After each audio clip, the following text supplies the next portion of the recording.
What is quantum mechanics?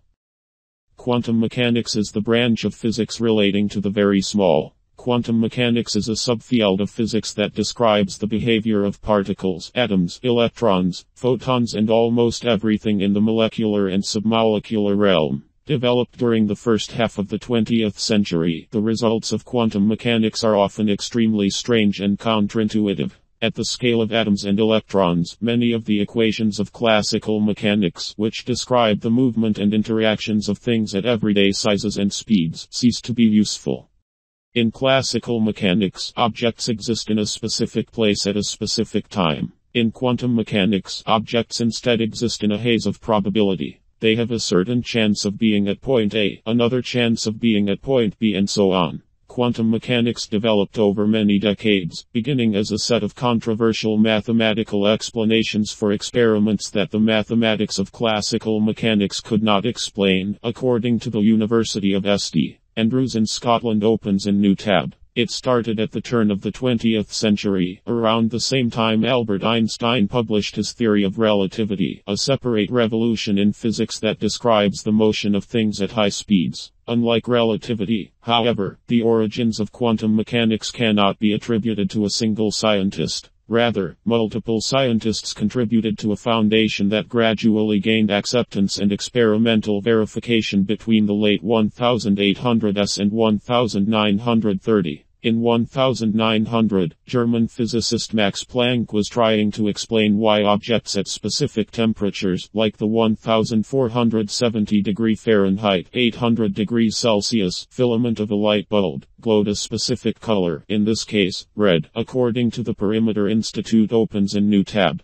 Planck realized that equations used by physicist Ludwig Boltzmann to describe the behavior of gases could be translated into an explanation for this relationship between temperature and color. The problem was that Boltzmann's work relied on the fact that any given gas was made from tiny particles, meaning that light, too, was made from discrete bits. This idea flew in the face of ideas about light at the time, when most physicists believed that light was a continuous wave and not a tiny packet. Planck himself didn't believe in either atoms or discrete bits of light, but his concept was given a boost in 1905 when Einstein published a paper concerning an heuristic point of view toward the emission and transformation of light. Opens a new tab. Einstein envisioned light traveling not as a wave, but as some manner of energy quanta. This packet of energy, Einstein suggested in his paper, could be absorbed or generated only as a whole, specifically when an atom jumps between quantized vibration rates. This is where the quantum part of quantum mechanics comes from. With this new way to conceive of light, Einstein offered insights into the behavior of 9 phenomena in his paper, including the specific colors that Planck described being emitted from a light bulb filament.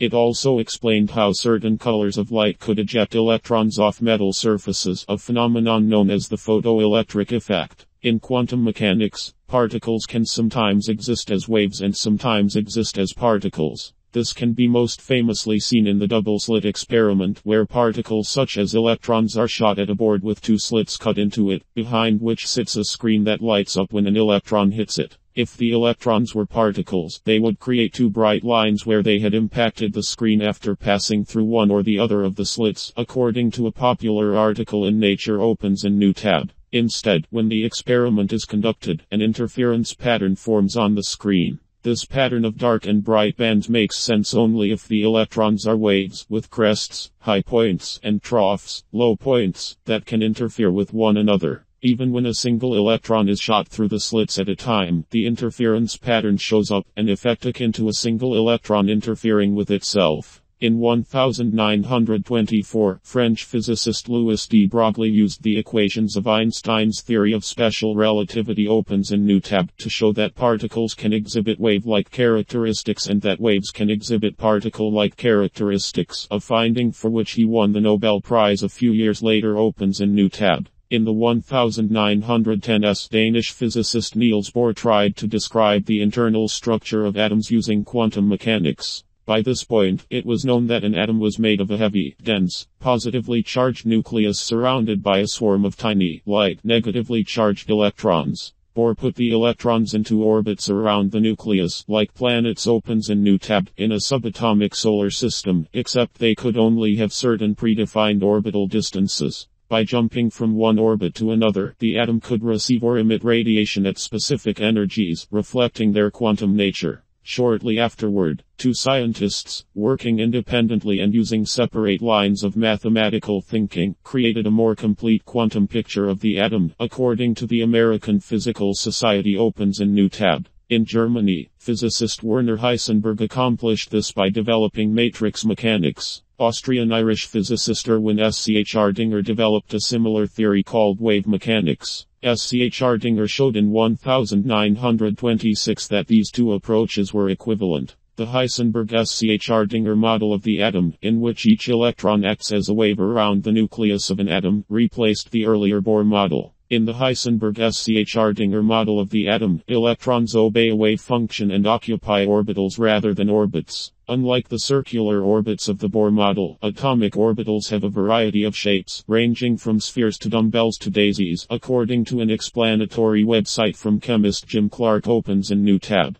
Schrodinger's cat is an often misunderstood thought experiment describing the qualms that some of the early developers of quantum mechanics had with its results. While Bohr and many of his students believed that quantum mechanics suggested that particles don't have well-defined properties until they are observed, Schrödinger and Einstein were unable to believe such a possibility because it would lead to ridiculous conclusions about the nature of reality. In 1935, Schrödinger proposed an experiment in which the life or death of a cat would depend on the random flip of a quantum particle, whose state would remain unseen until a box was opened. Schrödinger hoped to show the absurdity of Bohr's ideas with a real-world example that depended on the probabilistic nature of a quantum particle but yielded a nonsensical result. According to Bohr's interpretation of quantum mechanics, until the box was opened, the cat existed in the impossible dual position of being both alive and dead at the same time. No actual cat has ever been subjected to this experiment.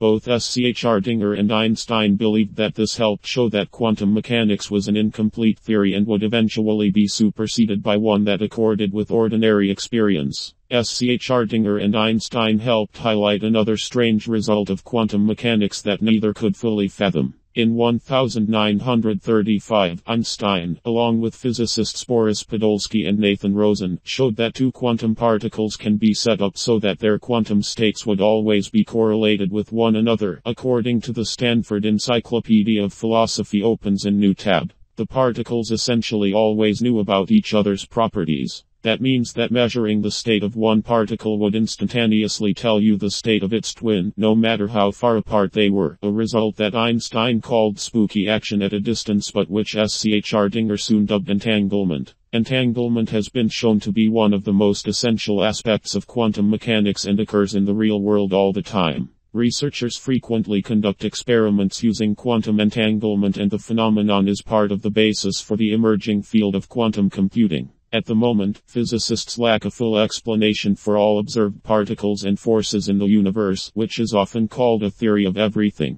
Einstein's relativity describes large and massive things, while quantum mechanics describes small and insubstantial things. The two theories are not exactly incompatible, but nobody knows how to make them fit together. Many researchers have sought a theory of quantum gravity, which would introduce gravity into quantum mechanics and explain everything from the subatomic to the supergalactic realms. There are a great deal of proposals for how to do this, such as inventing a hypothetical quantum particle for gravity called the graviton, but so far, no single theory has been able to fit all observations of objects in our universe. Another popular proposal, string theory, which posits that the most fundamental entities are tiny strings vibrating in many dimensions, has started to become less widely accepted by physicists since little evidence in its favor has been discovered. Other researchers have also worked on theories involving loop quantum gravity opens in new tab, in which both time and space come in discrete, tiny chunks, but so far no one idea has managed to gain a major hold among the physics community. It is hard to realize that the electron was only discovered a little over 100 years ago in 1897.